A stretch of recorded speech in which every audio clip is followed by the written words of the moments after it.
Selamat pagi Ibu, selamat pagi teman-teman. Perkenalkan, nama saya Ego Octavia Sinaga dari D3 tingkat 1A. Di sini saya akan mempraktekkan cara batuk yang benar. Yang pertama adalah kita harus menggunakan masker. Cara menggunakan masker adalah dengan seperti ini. Di sini saya akan menjelaskan tentang cara bermasker. Tapi ada baiknya jika kita menggunakan masker medis ya teman, atau tidak masker N95. Jika kita tidak memiliki masker, kita dapat menggunakan tisu. Yaitu dengan cara kita menutup hidung dan mulut kita.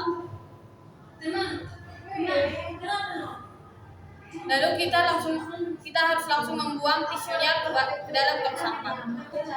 Jika kita tidak memiliki masker maupun tisu, kita dapat menggunakan dengan dalam tangan kita dengan cara seperti ini. Terima kasih Bu, terima kasih teman.